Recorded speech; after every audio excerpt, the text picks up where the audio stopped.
Hey there, comic book friends. I'm Travis. I'm Ethan. And we survived Emerald City ComiCon 2012. That's right. It's a couple weeks ago. To tell you the truth, this is our second recording of this video. The first one we did got about 3/4 of the way through it, and there was some big horrific glitch that would crash my editing program, and it wouldn't even download it all the way. Yeah, so even if I just wanted to put it up on the internet raw, it wouldn't even let me do that. It would crash everything. So here we are doing it again. Hopefully we don't miss anything.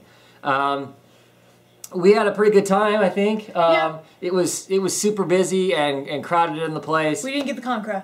We did not get the comic crud. That was one of the best things. Well, that's not the best thing, but it was definitely... No. It was nice, though. It was nice not to have to deal with that. Yes. Sounds unpleasant. Yeah, some creators were tweeting a few days afterwards that they got the comic crud and they were never going to shake hands. Never going to shake hands with anybody again or anything like that.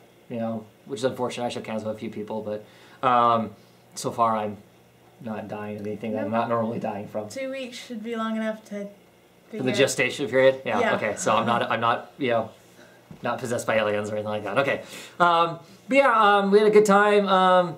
It was 3 days, well, 2.5 days. Friday was a half day, rode the train over, and then basically grabbed some lunch and went right to the con and stood in line for hours on end. I had some video. 2.5.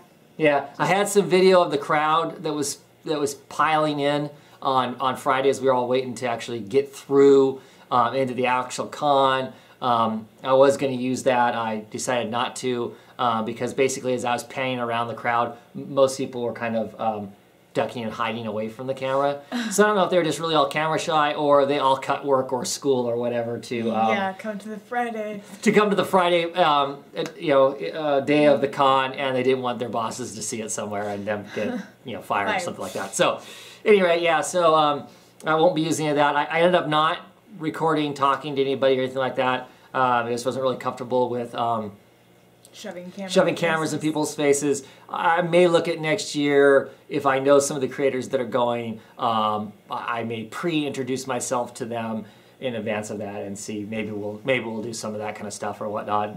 And next year maybe I won't be so caught up in the moment of yay, it's the con, and I'll actually run the camera as I'm walking the aisles and whatnot, so you can just get kind of a sense of what it's like. I mean, I don't know how many of you out there actually go to cons and stuff or whatnot. But the Seattle one's getting to be pretty decent.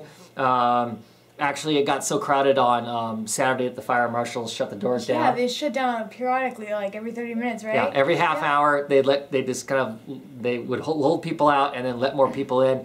Somewhere around 50,000 people is what I'm hearing, which is crazy. This Should is be big enough that they can give us stuff now. Yeah, 4-story building and whatnot, and Sky Bridge and another floor, and it was all packed at some point or another. So, pretty awesome. I think a lot of that had to do with it being that busy was Walking Dead. Robert Kirkman, writer of the comic and, of course, writer of some of the shows and one of the executive producers. He was there. 2 actors from the show were there. So that was crazy huge. There was tons of people that I'm sure were going just for that probably didn't know comics. Same thing with the Adventure Time and Futurama stuff. Right.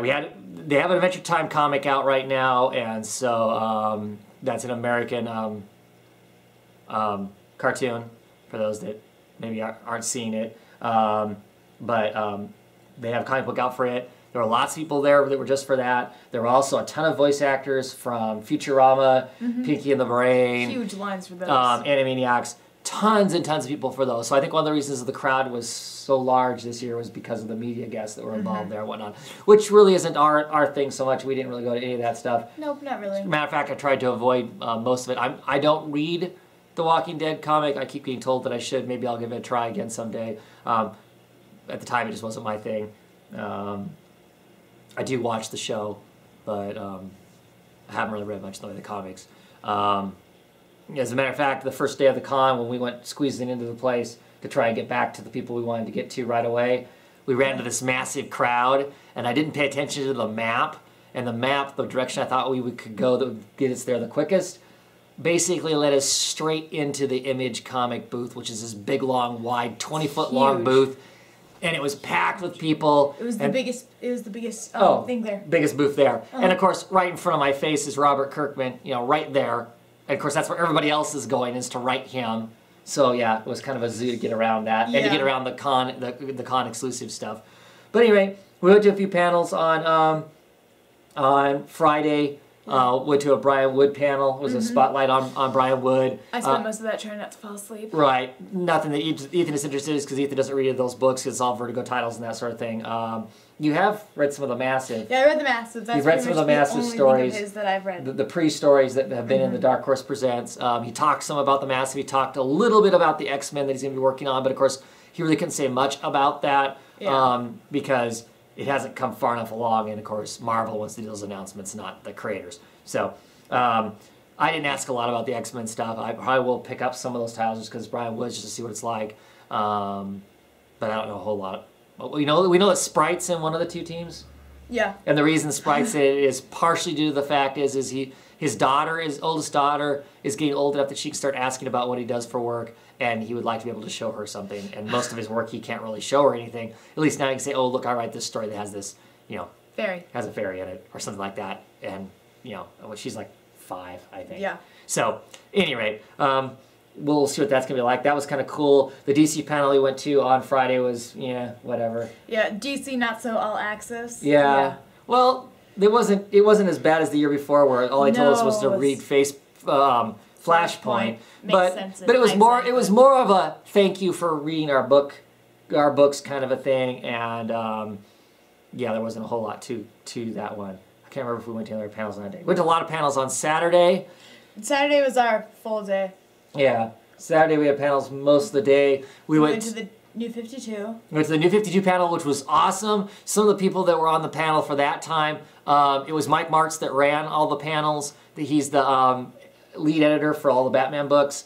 Greg Capella, artist for Batman, he was there. Gail Simone, writer for Batgirl, she was there. I know that the two guys who write and do the art for The Flash were there. Francis Manipul, and I draw a blank on the other guy's name. I can't remember what it is, I'm sorry. They were there, and there were some editors for some of those books were there and whatnot.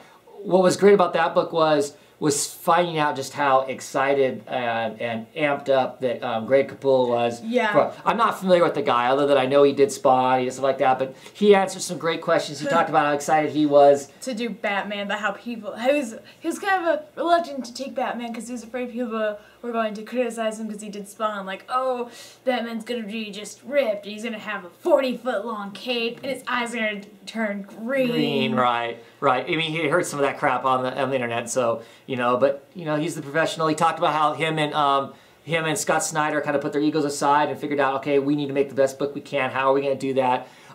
He's just so amped about it. He was so excited, and he answered questions great. There were all kinds of questions thrown at them, like, there were some people who came up and said, look, I'm really mad about the New 52. What do you got to say to me, who I'm not going to read any of the books and whatnot? Him and Gail Simone answered, I think, those questions really well about, hey, look, really well answered. We can't please everybody, but we think we're writing good books. You really should give them a try. The other thing I thought was really interesting that Greg said is before he took on Batman, he actually was also given the opportunity to do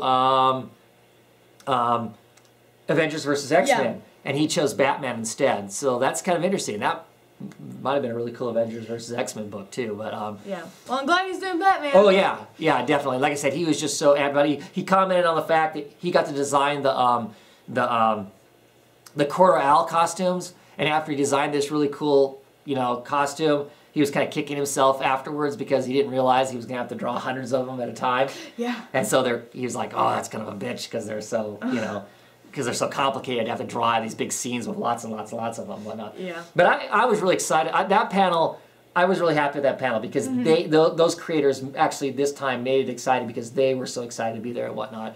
So that was pretty cool. The day before was Greg Capella's birthday, so they had the crowd.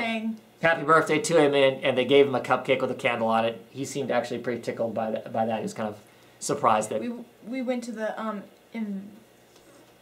Image one. We went to Image 20-year panel. There were lots of creators there. They talked about how some of them were, and they kind of talked about their history with Image. Some of them were excited because they liked the old school Image with the big flashy superheroes and whatnot. that's not my cup of tea for Image. I like the Image titles that are all the stuff that's coming out now that's kind of edgier, weirder, not really superhero oriented type things. Yeah, and not just on big mashup of Blind Guard. Right. One of the comics that they announced actually at the Seattle Con was Revival. Yes. I'm pretty sure the title's called Revival. Mike Norton does the artwork on it. I should have looked up who was doing the writing on it before we redid this video. That's pretty silly of me. At any rate, it is a... the basics of the comic is it's set in rural Wisconsin, and all the people that have died have come back. It's not like they're zombies. Not come back as zombies. They're just suddenly back alive and I guess perfectly fine, seeming. So it's billed as being a horror comic, but there's aliens. Yeah, suppose there's aliens, but it's also billed as it's more of a human interest kind of a story. I mean, how do you deal? I mean, it's gonna be a story about how do you deal with your loved ones coming back. You finally put them to rest, come to terms with they're gone, and now suddenly all these people are back in your lives, whether that be grandma, grandpa, that be your husband or wife, your kids, whoever it is that has died, are all suddenly back in it. Yeah. And Azores gets murdered. Azores gets murdered. What's Azores? A zebra horse. Yeah, it's a hybrid horse and zebra. And it's set in his hometown. It's based off of his hometown. And apparently, at some point, somebody actually did murder Azores. So how do you murder Azores compared to just kill it? So in the first issue, there's a Azores has been murdered, and so that's part of the whole mystery about what's going on and whatnot. But that sounds like that's going to be pretty cool. I figure I'll probably be picking that up.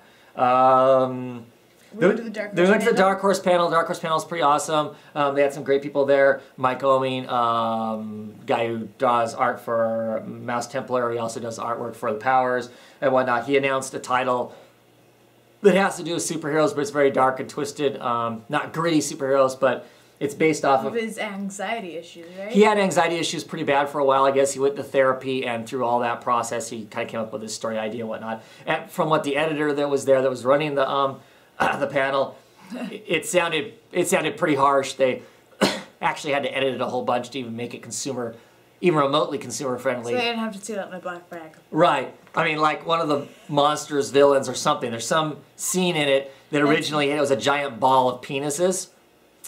Yeah, and they had to edit that out. I'm thinking that should be the ad sale for that book. I was talking with Eric from attract people. Yeah, I was talking with Eric from Longbox Review, and he was saying that should be the pull list review. This is a book that we had to. Well, I may not be interested in you about it. It's also there's plenty of people that would just be. Yeah. I hear it's pretty twisted anyway. It has to do with some heroes who have lots of dark, twisted issues and whatnot, and it doesn't sound like your stereotypical kind of superhero, Batman. Yeah. My parents were dead, kind of, but other stuff went on. That might be pretty cool. There's trauma, just different trauma. Right.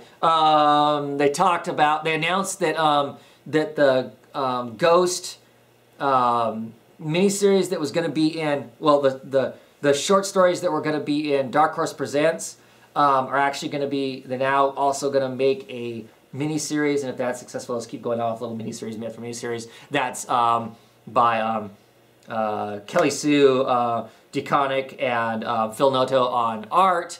I'll talk a little bit more about that later on, so I'm kind of excited about that.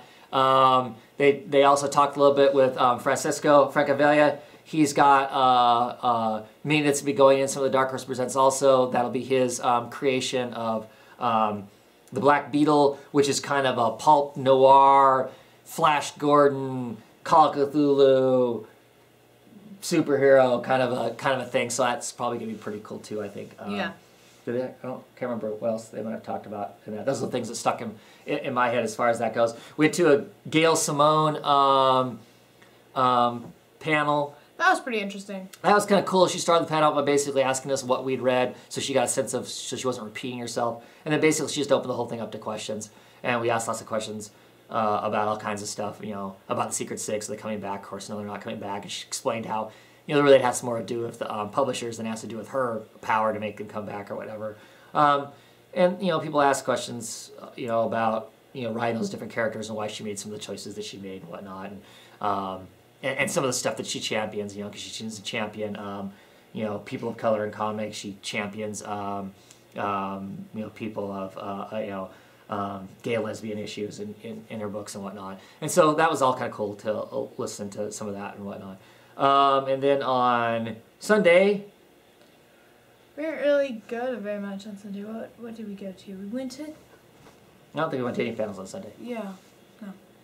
But by Sunday we were really tired. Mm-hmm. And so it was kind of like, you know, we just kind of watered the con floor. Yeah. As a whole. Mm-hmm. I think it's most of our time doing. So that was kind of the con in a very quick nutshell. Like I said, hopefully next year we'll actually catch some of that stuff. Oh, the reason I didn't record the actual panels themselves, I started to, but they had cameras in every single panel room. So I'm assuming that's probably pretty easy if you're really interested in hearing any of that stuff, you know, interested in listening to Greg Capella go off on about how excited he is to be doing Batman and whatnot. It's got to be out there on the internet. Either it's on the DC's page or it's somewhere else because they recorded. They had actual official cameras that recorded all this stuff, so I decided that it wasn't worth you seeing my shaky cam and me clapping, going woot woot, or you suck, all the stuff I didn't like. So there you go. So anyway, so we're going to show off some of the goodies that we picked up, you know, at the con. First thing I'll talk about as far as con stuff goes, they gave us badges. Me and my family, we had 3-day badges, and the 3-day badges were these kind of cool. See right there, it's Thief of Thief we image. got the lame badges. Well, okay, I don't read Thief of Thieves. I hear it's not too bad of a book, but none of us read Thief of Thieves. If you got the 1-day pass, the 1-day passes for each day, Friday, Saturday, and Sunday were all different badges. Friday was Fatale. Friday was Fatale. I kind of wanted that. I saw that one. I'm like, dang, I want that one. That one's cool. You know, it's got what's her name with the gun. She's looking pretty cool. And then Saturday was. What was? Chew. Chew. Saturday was Chew. That's pretty cool. That the detective on there. That was kind of a cool one also. And then Sunday was Saga. Sunday was Saga. And the kids one, which is obviously good for all of them because kids getting free, right? Was G-Man. It was G-Man? Yeah, G-Man. Yeah. Cool badges. I kind of really wanted to catch people at the end of each day and go, hey, can I have your badge? Yeah. I didn't really do that because I don't think anybody would probably actually give them to me. But I don't know, it was pretty cool. Another thing, this is the actual, let's see if I can give it up the shine on it. This is the actual program for Emerald City ComiCon this year. What that is that's the Space Needle in Seattle. It's like the big fixture. It's you know, giant tower. It's the Empire State Building of Seattle. Of Seattle, yeah, basically. And in this case, it actually has a whole bunch of the Image characters standing on it, doing basically King Kong. Yeah. They're smacking airplanes and whatnot. It's got Spawn. It's got Savage Dragon. Nighthawk, I believe, is the character's name. It's got Invincible here. And Witchblade's butt. And Witchblade's butt. Well, it's got all of Witchblade, but Witchblade's butt's there. Which is kind of funny because the Image booth had this picture on it. Super, super giant. Like I said, like 20 foot. So, you know, her butt was probably, I don't know, 10, 15 feet across. And there were people who were kind of complaining about that. Yeah, and then they did the shirt. I don't know if Hella. Oh yeah. There's the shirt. You really can't see there. Shirt. We picked up that shirt. There were actually 3 different con shirts there. That's the one we picked up. There's also Lady Mechanica and Walking Dead one. Yeah, and that shirt and this cover was done by Mark Silvestri, and I believe that he's the artist for The Incredible Hulk, or one of the Incredible Hulks. I think the Incredible Hulk that Jason Aaron's writing. I could be wrong on that. If I'm wrong, somebody let me know. Anyway, that's it for the program stuff. It's going to show you some of the stuff he picked up. Okay, so I got buttons because I have to have useless stuff. So first I have this one because I'm... Gotta hold it really close. I'm a Zelda player, so I got Wolf Link. I don't know how you can see that with the glare. I got it's fine. Not Midna. that close. Midna. There you go. Now, well, a kitty because my sister said... It's a cute kitty. My sister said, oh, I want that cat. And Nell said, okay, well, I'll buy you that. Careful. And then she decided that she was going to buy it herself. So I ended up getting stuck with my own. And then, oh, I already showed you that one, didn't I? Well, I don't know what happened to it, but there was a Mouse Templar, one of the black, not Mouse Templar, sorry, Mouse Guard, one of the Black Axe fighting snakes. And then this one, which is my favorite. It's a little gelatinous cube with swords and bones inside of it. If you're a D&D player, you know the consequences of that giant acid cube. And then for books, I got the last two Saltwater Taffy. It's a book put out by Oni Press. Mm-hmm. It's a funny book. Yeah. Oh yeah, it's a funny book. It's a book for everybody, and it's funny. It is. It's really funny. I got Tankadur Around the World in 80 pages, even though it's actually 93 pages. And you counted? No, trivia in the back of the book. Oh, it tells you in the back of the book. Yeah. Oh, okay. Mm-hmm. Okay. It's a little collection of comics that they're pretty good. There's one about called The Black Dog, about a lady who has to walk home through alleyways while there's a serial killer on the loose. Yeah. Oh, charming. Uh-huh. That's put out by Crab Tank, and I would consider this truly to be an independent independent press. I think it's crabtankinc.com to actually get to the webpage. I haven't actually been to the webpage, so I have no idea what's there and whatnot. But that's where you got most of the buttons from too, right? Yep. Yeah, cool. Most of the buttons, not all the buttons. And then I got Mouse Templar. No. Not Mouse Templar, sorry, Mouse Guard. The Legends of the Guard, which is a bunch of artists doing stories in a contest at a bar. And the actual storyline one, Mouse Templar's Winter 1152, I believe. Yeah. And that's the first one that actually features plotline with continuing characters.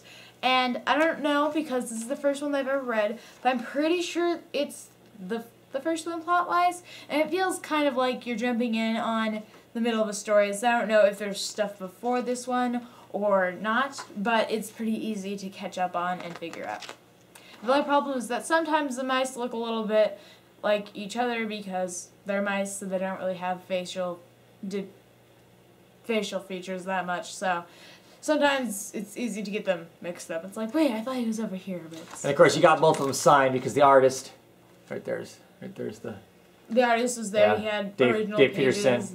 So he was there. He signed them. And one of the reasons that Ethan keeps saying Mouse Templar is because normally every year he picks up a new Mouse Templar hardback book while we're there from Michael Oeming and Glass. I can only think of his last name, Yeah, Glass. But they didn't have a new one this year. They haven't put out enough issues for them to have that.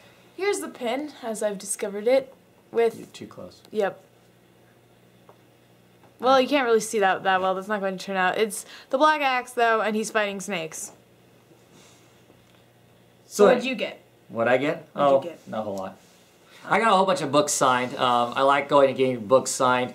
I don't debatable whether or not it actually adds value to it, because I understand if you don't actually have it signed in front of a person doing the grading, they won't actually accept the signature as being a real signature. Whatever. I use getting the book signed as much as an excuse to talk to the creators as Thanks. as anything else. Yeah. Hey, can you sign this? Thanks for that, and talking about whatever I can talk about at the time, and whatnot. So I'm going to show you some books and some art that I end up picking up along the way. This is the first one. This is my, it's a Daredevil oversized graphic novel. Came out in about '86. I bought this when I was a kid. Well, yeah, kid. And I got it signed here. Here's his signature. This is Bill Siseki, I guess is how you say his last name. Thank God I didn't call him Mr. whatever, because I can never pronounce his name right. Yeah. But it was awesome. I love this book. It's got all, I mean, I didn't see anybody else in the book and whatnot, but it's got, that's Kingpin. Not a great picture of Kingpin. Anyway, it's a cool book. The art in it is all done by him. It's written, in this case, it's written by Frank Miller, but all the art is by Bill. And I just loved it as a kid. It was like, wow, this is such a change in a comic and whatnot. So I got this signed by him. It was a heck of a line to stand in, but I thought it was worth it, so I could go, oh, this is pretty cool and whatnot. You obnoxious kid. Anyway, so I got that signed. I was excited about that. I kind of gushed there as far as, you know, how excited I was to get to see the guy. I mean, the guy's a living legend, so... a lot of fanboy gushing went on during this con. We covered it a lot more in the last one, but... No. Oh, yeah. I kept my cool. Okay. Anyway, this is issue number 1 of All-Star Western. I got it signed by Moritat, the artist. And there's his signature. He actually uses, the sign says "Welcome to Gotham." He uses the 2 to do the rest of his name. He seemed pretty busy and whatnot. We didn't really talk to him much. Other than say, hey, great, thanks, awesome, awesome having, you do the work, and we really enjoy the book and whatnot. Like I said, I talked, Brian Wood had his panel. I got to talk to him for a while. I had him sign some books for me. I had him sign Northlanders, DMZ, #1, and Local, one of my favorite comics, #1. Got to shoot the breeze with him quite a bit because he didn't have any people around his booth at the time I was there. I talked to him about, I heard that he had mentioned during his panel that he was working on some work with Ryan Kelly, who's one of my favorite artists. I love, that's who did the Local. I love the two of them teamed together. They're talking about doing a music title somewhere down the road. They may have to do a Kickstarter because people don't seem to be interested in it, which seems crazy to me. I think it'd be awesome. I'll be all over that when that comes out and whatnot. But anyway, so I talked with him for quite a while. That was pretty cool. I can talk to him about some of that work and whatnot, and what his plans were. I talked to him a little more about the Massive that's coming out and that sort of thing. This is Huntress #1. I had Marcus 2. The artist sign it. I was going to have him do, I was going to see if I could get him to do a con sketch for me. He came late. I wasn't there. Same time he was there lots of times. It took me a while to get this book signed. And by the time I got to get his book signed, he already had a massive list that was like a page and a half long. And there was, I didn't even bother to even try to put my name down because I knew there was no way he was going to get to it as many as he had. I would have picked that up at some point along the way. As I mentioned earlier, Francisco Francavilla is there. I really like his artwork. I love his pulpy noir stuff. One of my favorite books of his is this detective comic. Right here is his signature. This was the Skeleton Key, part of the run right before the New 52 reboot.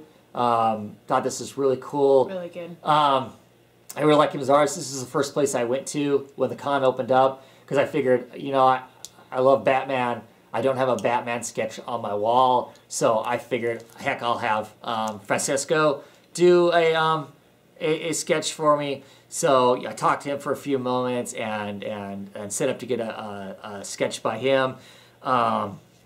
He asked me some questions like, look, whatever you want to do as far as Batman goes, I'm cool with that. I need a Batman for my wall. And so I got him to do this, and this is what, let's do it right side up. This is what I end up getting. This is a sketch from Batman leaping out of the old school Batmobile. Looks like he's about ready to punch you out there. At any rate, I'm pretty excited about that. Looking forward to getting it framed, to getting it up on my wall. So I can admire it every day. Pretty much traditional Batman. So pretty stoked about that. Really great guy. Great to talk to. He's a handshaker. At least he was, that day anyway. So he has a picky cat. That's what his wife said, right? Yeah.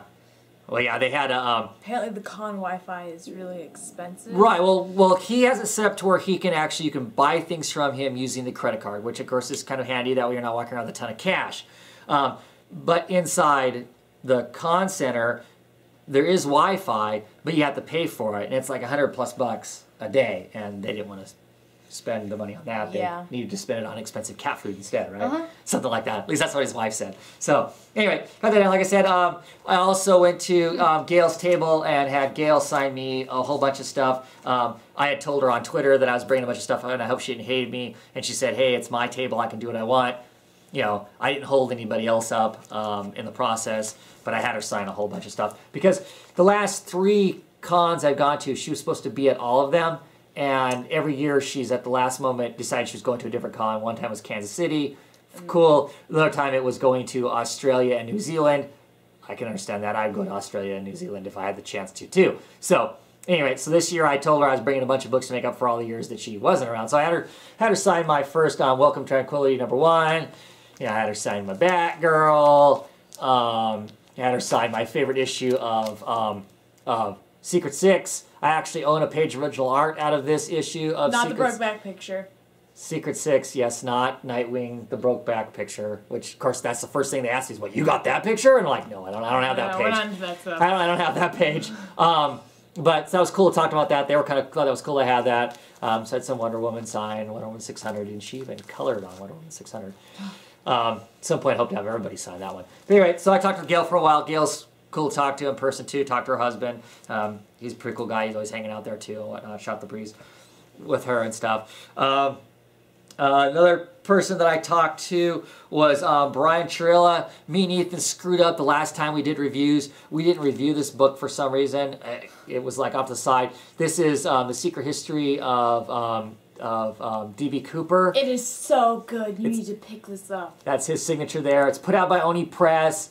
It's kind of a Philip K. Dickian kind of a story. You're not quite sure what's real and what's not reality for the character and whatnot. It's basically based off of an actual guy who went by D.B. Cooper. He actually he's a bad guy. He robs some people, and I'm not really a fan of promoting people who are criminals, but this book's so cool. Anyway, the reality is there was this guy by this name. He hijacked an airplane here in the Northwest America. He's the only person to get away with hijacking a plane in the United States. He demanded a bunch of money from the government, and from the airline, and then he gets back on the plane. This is a passenger plane. They fly up into the air. They're over the forest of the inland Northwest, and he parachutes. He parachutes at the back of the plane, and he's never found. His parachute's found, they think, but he is never found. In this book, he's a secret CIA agent that goes into the psychic realm and battles Russians and all kinds of crazy stuff. Anyway, really cool. This is issue 1. You should go and pick it up. Issue 2 is coming out here very quickly. It gets weirder. Get it too. Brian tells me that issue 2 is even crazier than issue 1. So it's going to be really awesome. Love the artwork. Love the story for this book. I went back and talked to this guy a whole bunch of times. Looked through his art book. He had the original pages for this issue there. And I bought a page that I'm pretty stoked about. It's page 2. It pretty much kind of sets the story for the psychic realm. Here it is. Here's our main character in the psychic realm. Here he is. This bear. His bear. I think his name was Lee and whatnot. They're in the gut. They call it the gut, this psychic realm. There's all this crazy stuff in the psychic realm. He's talking about finding stuff in the actual... on the page of the comic where the text is, it talks about him finding stuff and whatnot, and I'm assuming that's where he's got the samurai sword from, but anyway, I was really excited to get this page. Like I said, this guy Brian, he's a cool guy. Does lots of great other con sketch stuff too that was there. I didn't get that from him. I also, besides getting that, I also got a limited edition print from him also. That I'll probably get framed and put on my desk at work. It's pretty cool. There he is, D.B. Cooper, eyes closed, concentrating, and then behind him is probably, it's basically his psychic self standing in the gut. This is just a great comic. It's crazy. It's a crazy, crazy kind of weird. Awesome. Yeah. If you're into Philip K. Dickian type stuff, the off the beat path, psychic spy kind of thing. Pick it up. Oni Press. Well worth it. And I'm excited to get this stuff. The guy was great. He was great to talk to. I'm pretty cool. So, let's see. Other books that I had signed. I went and got in line and talked to Matt Fraction, who writes all kinds of stuff. Casanova, I've had lots of stuff signed for him in the past. This year I had him sign my Defenders. And of course he put on there Red She-Hulk saying, Travis. Because, of course, Red She-Hulk would call my name. Yep. At any rate, I also had the Dodsons sign it. Mr. and Mrs. Terry and I can't remember her name. They both signed it. Also, they had some cool art there. I didn't get to pick anything up because everything that I wanted was already sold out as far as prints and that sort of thing goes and whatnot. I shot the breeze with Matt Fraction. He's cool to talk to. He'll talk about all kinds of stuff. Chatted with him about... games, where I talked to him about comic books, actually. And I also bought from him, the Immortal Iron Fist, kind of like the character. This looked interesting back when it came out, so I bought this trade. Of course, I had him sign it too, and of course, the older Immortal Iron Fist with the guns. He's, of course, calling my name, because I'm cool that way. Yeah. So that was kind of cool. I've already read it. I actually kind of enjoyed it. Now I'm going to have to go pick up the second trade that has the rest of the story in it. So yeah, that was pretty cool to get that and talk to Matt. I tried Bill Willingham, of course, author of Fables, which is what everybody loves that he's doing right now, was there. I personally don't collect Fables. I've read most of the trades of Fables. I didn't have Fariest with me and whatnot, but I brought another comic for him to read. I kept going back to his table. I could never find him there. I found him at the DC booth. I get in line to talk to him there, ask him if he's going to kick me out of line if I ask him to sign a book that isn't DC. And he said that no, he wouldn't and whatnot. So I had him sign my first issue of Elementals, which came out back in the mid to late 80s. I can't remember. It's not his first book, but some of his first work and whatnot. He seems kind of surprised that this is the book that I have him sign. I'm sure he signs lots of Fable stuff and whatnot, but this comic was really cool for me. This is one of those comics that this is probably the first non-Big Two. This is probably the first non-Marvel and DC book I ever bought. It was put out by Comico at the time,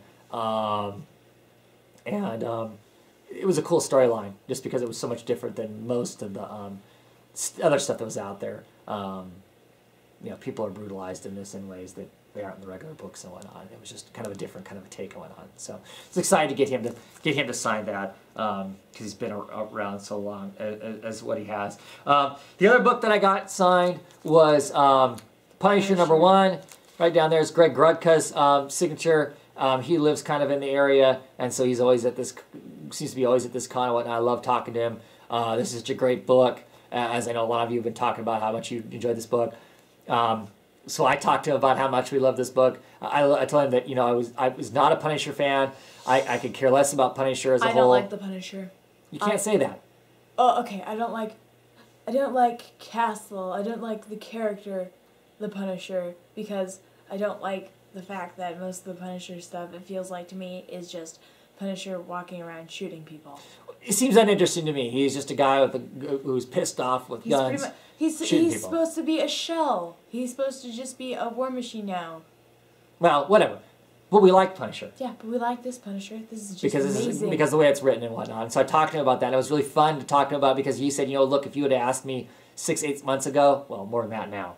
Yeah. But when he first started on it, you know, if we would have asked him a year ago when I would be doing this book, there's no way. Because you know what? He really wasn't a Punisher fan either. But man, the way he writes this book is so cool and whatnot. And so I gushed on him. I gushed on him for all of you, the rest of you out there who are fans of him who don't get a chance to talk to him, to say, man, this is great. Love it. I hope it keeps up. I hope you keep doing that. We did talk briefly about the Omega Drive storyline that's coming up real soon.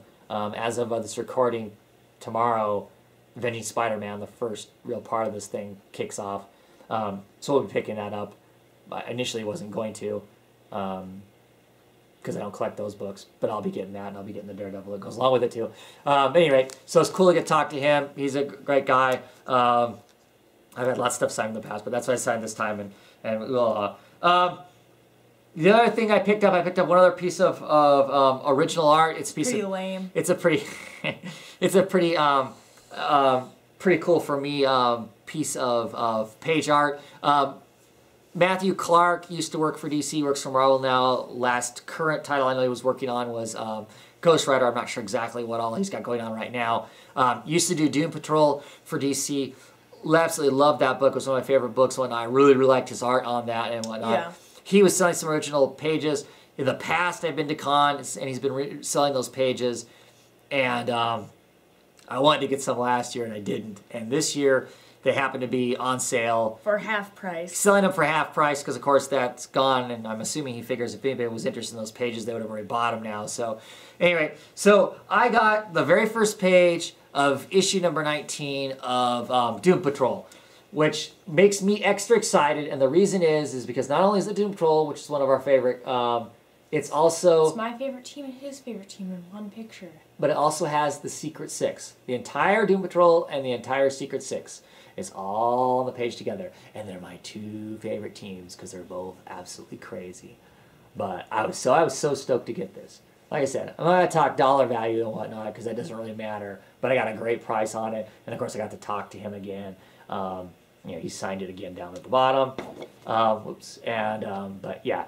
So absolutely stoked to get this. This will definitely Get framed. Not go in a portfolio. It will get framed and go up on my wall so I can look at it all the time because, yeah. Yeah. Yeah. Very, very, very, very excited because, like I said, two of my favorite teams together and whatnot. That's just, like I said, pretty stoked. I also picked up, Kelly Sue DeConnick is wife of Matt Fraction. Usually they sit together and I get book signed. If I was going to get book signed, I'd get book signed by both of them. Kelly Sue was never around. I couldn't figure out what that was. I was going to have her sign something else. I think it was a Supergirl book. I ended up not getting her to sign that. But I did finally find her. She was at the Dark Horse booth, and she was signing with Phil Noto. They were signing limited, well, not limited, but special prints for the Emerald City ComiCon of their up-and-coming title Ghost. And so Phil Noto and Kelly Sue signed there. That's kind of cool. I'll probably get that framed. I like to look at Phil Noto's work and whatnot. I'm kind of excited to see this story, Ghost. It's a retelling of an old character that's been out before. I don't know anything about it. I suppose I could go search the internet to find out, but I don't think I need to. Kelly said there was no reason for me to have to go in and look up the old title. Everything will be right in this one and whatnot, and I'm kind of looking forward to it. I'm looking forward to reading some more of her work and seeing what she has. But I think that's all the goodies. Yep, I think that's pretty much it. At least all the ones I can remember anyway. Oh, that's not true. We actually also bought an art book. I didn't bring it. I don't know where it's at, and I'm not going to go hunt for it right now. It's an art book that they sell every year called Monsters and Dames. It raises money for the Children's Hospital, local Children's Hospital there in Seattle. Last year they raised like $20,000 or something like that, which is an awesome amount of money. It's a limited print. I think there's like 200 that they put out or something like that of it. Most of the artists that are creators that are at the con do artwork in the book, so then you can go around and have them sign it and whatnot, which is kind of another cool perk and whatnot. So we had a bunch of them sign. There was, all kinds of people in it that had the book and whatnot. If you want to check that out, you can go to their website. There's some, pictures there and stuff. But it's always a cool book. We pick it up every year, just if nothing else, just because of the fact that the money goes to donations, and it's kind of fun. It's another way to go around and talk to creators, and talk to some creators that I don't know, creators who aren't necessarily in the mainstream comic business, but you get to check out some other stuff they're working on and stuff, and there's some really kind of some cool stuff. Yep. Look at that. Anyway, it was a lot of fun. Hopefully, this actually makes it. There's no glitches, because there's glitches in this. You'll probably never see this video because I won't be making another one. Yep. Because I can only reinvent the wheel so many times. And that's kind of what it feels like. Yep. Anyway, it was a lot of fun. Hope you enjoyed it. If you got some opinion on it or you picked up something cool at some con you've been at, let us know down in the comments if you would. And we'll be back at some point with some reviews and back to our normal stuff. Yep. Have a good one.